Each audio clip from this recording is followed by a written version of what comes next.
નમસ્કાર, ગુજરાત સમાચાર ટેલિવિઝન દ્વારા પ્રસ્તુત ન્યૂઝ બુલેટિનમાં આપનું સ્વાગત છે। વિગતવાર સમાચાર જોતા પહેલા નજર કરી લઈએ આજના મુખ્ય સમાચાર ઉપર। દિલ્હી હાઈકોર્ટ બહાર ધડાકો, ઇન્ડિયન મુઝાહુદ્દીન પર શંકા। નેશનલ ડિફેન્સ કોલેજ આતંકવાદીઓના નિશાના પર, હેડલીએ જણાવ્યું। આજે union HRD minister Shri Kapil Sibal અમદાવાદમાં અને અન્ના હજારે અમદાવાદમાં આવતાની સાથે જ રિવરફ્રન્ટ ઝૂંપડાવાસીઓની કરી મુલાકાત। અને હવે સમાચાર જોઈએ વિગતવાર। દેશમાં આતંકી હુમલાની ધમકી વચ્ચે સમગ્ર દેશમાં એલર્ટ જાહેર કરવામાં આવ્યું છે।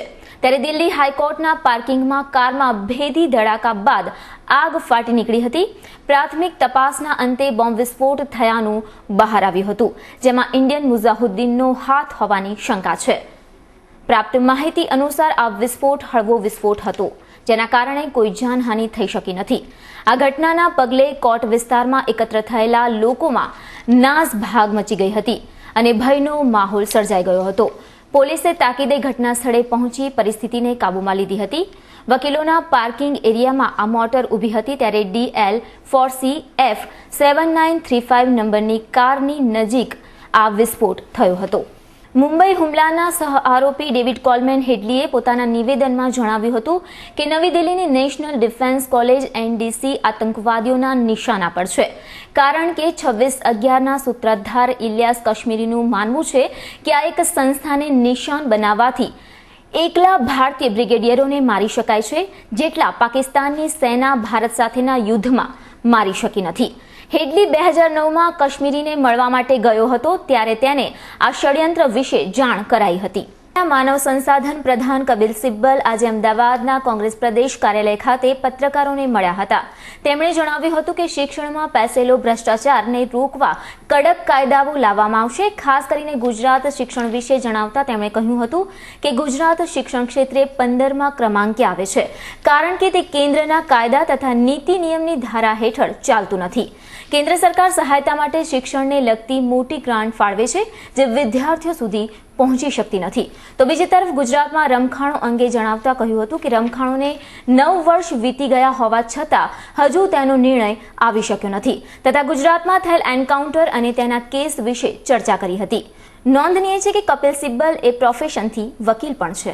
लेकिन मैं जनरल एटमॉस्फेयर की बात कर रहा हूं, उस बात पे मुझे दुख होता है कि जिन चीज़ों में हिंदुस्तान में इतनी बड़ी बात हो गई और उसको 9 साल लग गए और आज के दिन भी ये नहीं तय हो रहा कि भाई तफ्तीश होनी चाहिए या नहीं होनी चाहिए, और आज के दिन ये हो रहा है कि इसका मुंबई में होना चाहिए ट्रायल या गुजरात में होना चाहिए या LCT में जाना चाहिए या CBI को जाना चाहिए। अगर ये बात भी 9 साल के भी नहीं तय हुई तो इसमें फिर मुझे लगता है कि कुछ हमें अपने आप को ये सवाल पूछना होगा कि ऐसा क्यों, और फिर जवाब हम मांगेंगे और वक्त आएगा तो जरूर मांगेंगे।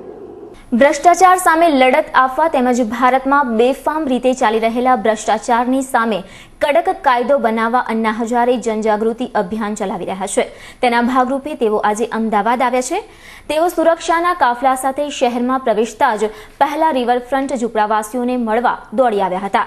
ત્યાં તેમની આપવીતી સાંભળી ઝૂંપડાવાસીઓએ પોતાના પ્રશ્નો અંગે ચર્ચા કરવા માટે આવતીકાલે સરદાર બાગ ખાતે બોલાવ્યા છે।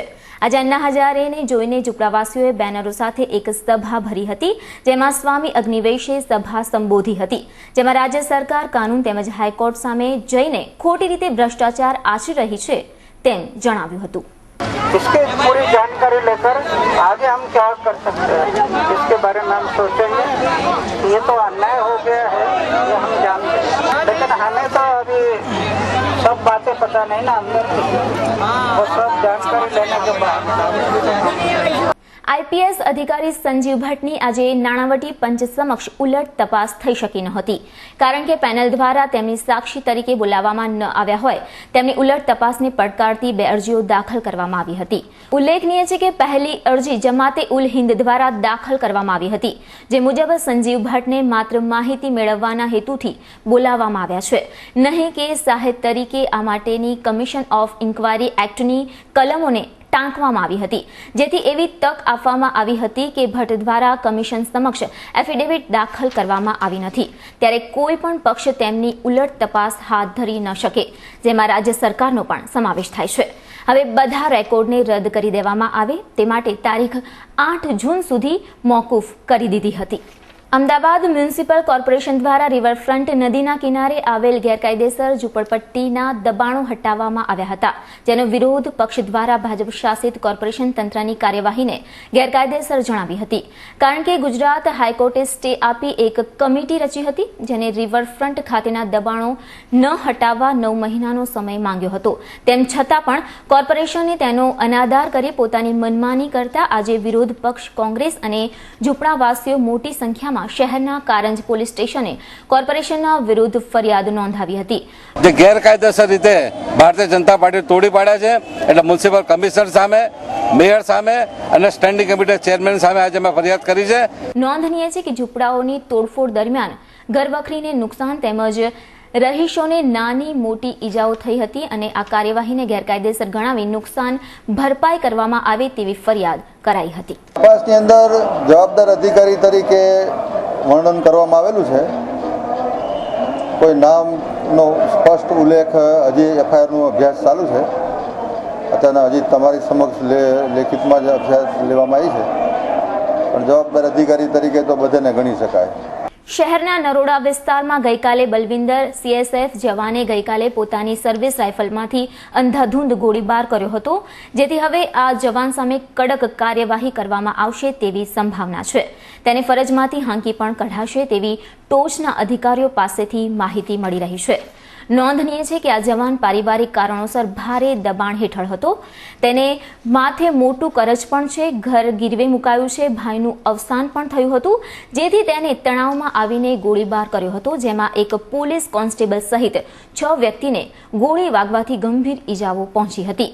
પોલીસ સમક્ષ હાજર થતા હાલમાં આ જવાન સામે ગુનો દાખલ કરી વધુ તપાસ શરૂ કરી છે.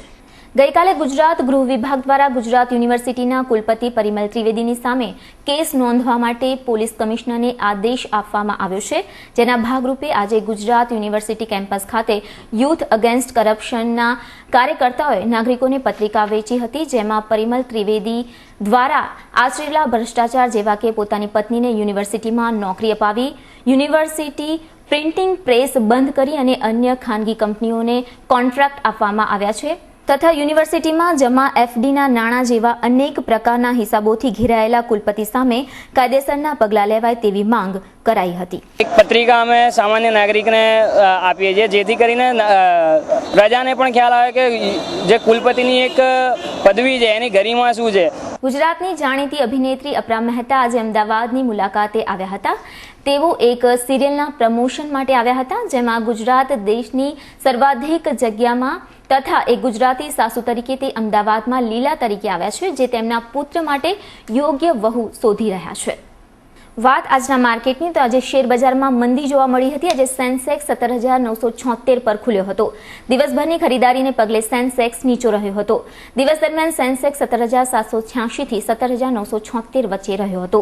દિવસને અંતે સેન્સેક્સ 164 પોઈન્ટ ઘટીને 17,847 પર બંધ રહ્યો હતો, જ્યારે કે નિફ્ટી 45 પોઈન્ટ ઘટીને 5,348 પર બંધ રહ્યો હતો. અને હવે જોઈએ આજના હવામાન સમાચાર. આજનું અમદાવાદનું મહત્તમ તાપમાન 41 ડિગ્રી સેલ્સિયસ અને લઘુત્તમ તાપમાન 30 ડિગ્રી સેલ્સિયસ રહ્યું હતું, જ્યારે બરોડા મહત્તમ 41 ડિગ્રી, લઘુત્તમ 30 ડિગ્રી, સુરત મહત્તમ 33 ડિગ્રી, લઘુત્તમ 27 ડિગ્રી, રાજકોટ મહત્તમ 39 ડિગ્રી, લઘુત્તમ 27 ડિગ્રી અને ભુજનું મહત્તમ તાપમાન 36 ડિગ્રી સેલ્સિયસ અને લઘુત્તમ તાપમાન 27 ડિગ્રી સેલ્સિયસ રહ્યું હતું. તો આ હતું ગુજરાત સમાચાર ટેલિવિઝન દ્વારા પ્રસ્તુત ન્યૂઝ બુલેટિન. આવતીકાલે ફરી મળીશું આ જ ચેનલ પર આ જ સમયે. નમસ્કાર.